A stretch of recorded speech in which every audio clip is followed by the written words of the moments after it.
Hello बच्चों, स्वागत है आपका मेरे चैनल में। आज हम पढ़ेंगे रामधारी दिनकर द्वारा रचित कविता अभिनव मनुष्य।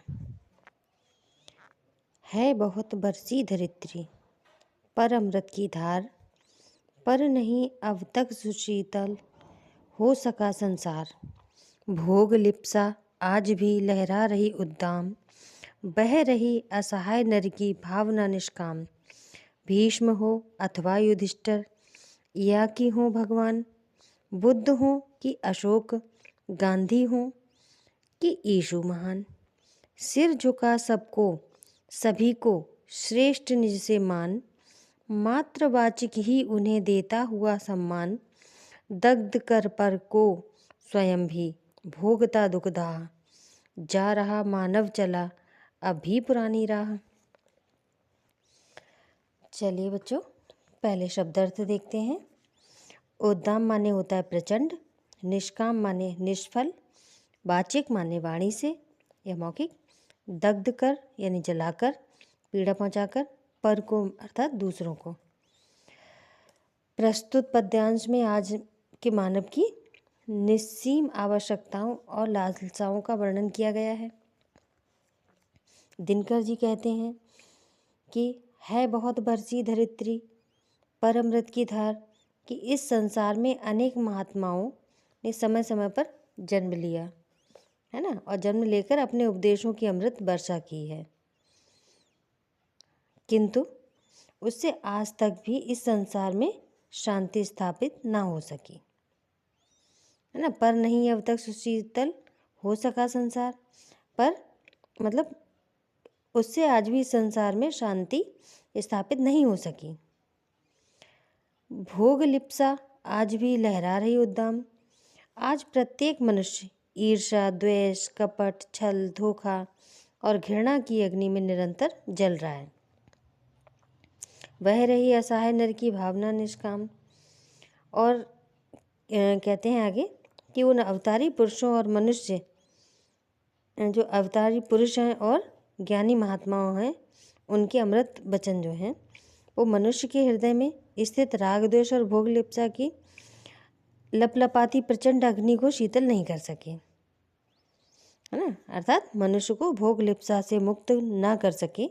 महापुरुषों ने सदैव ही से संसार को समता का उपदेश दिया है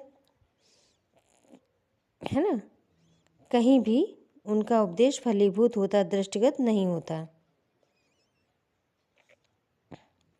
यहाँ क्या है कि कहते हैं कि यहाँ सब जगह एक और तो धनी मानी साधन संपन्न लोग हैं जो निरंतर भोग विलास में डूबे मिलेंगे है ना, और दूसरी ओर 2 जून की रोटी के लिए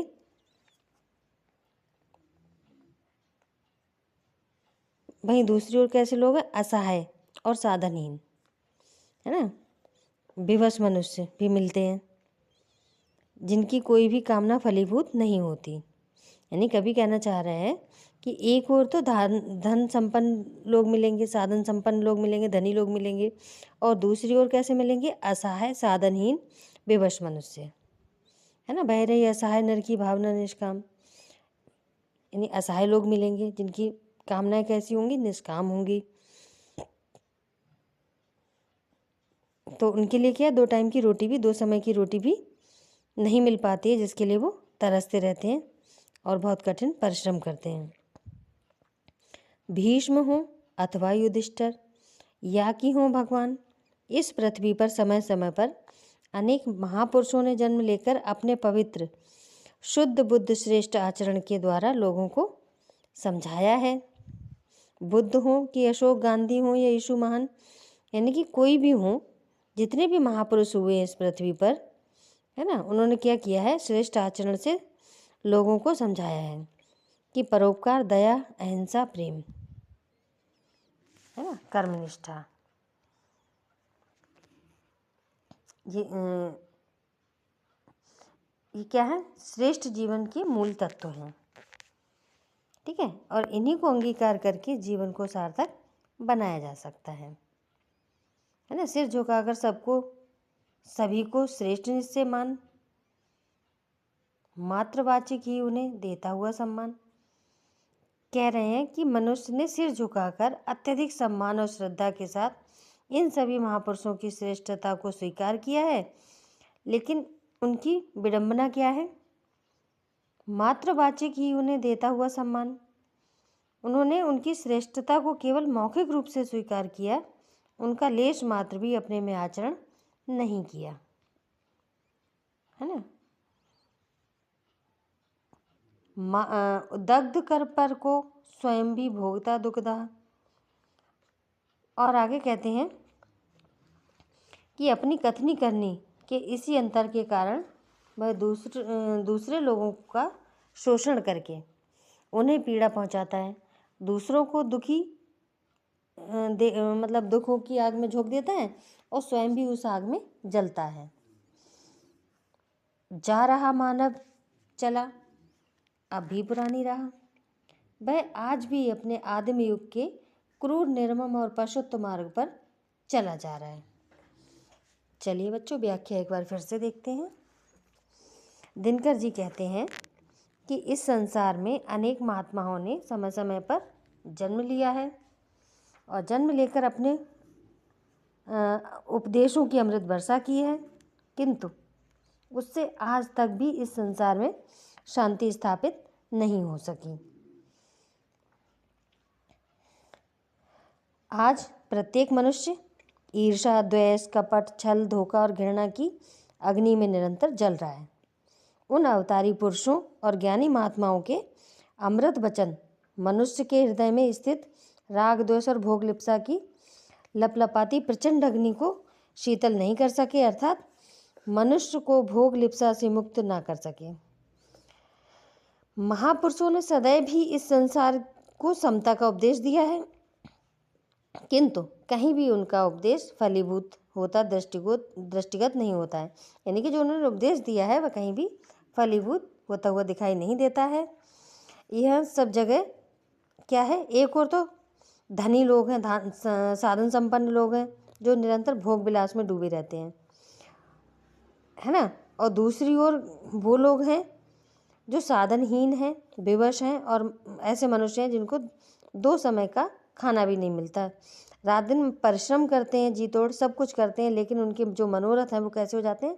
निष्फल हो जाते हैं। ठीक है। इसी प्रकार अवतारी सिद्ध ज्ञानी पुरुष, जो ज्ञानी ध्यानी महापुरुष हैं, उनकी समानता, सहयोग तथा सहानुभूति के अमृत के समान उपदेश केवल निष्फल ही रहे हैं। आगे कहते हैं दिनकर जी कि इस पृथ्वी पर समय समय पर अनेक महापुरुषों ने जन्म लिया है। किन महापुरुषों ने? जैसे भीष्म, युधिष्ठिर, है ना, बुद्ध हों या अशोक, गांधी जी, यीशु यानी ईसा मसीह, ऐसे महान लोगों ने, महापुरुषों ने जन्म लिया है।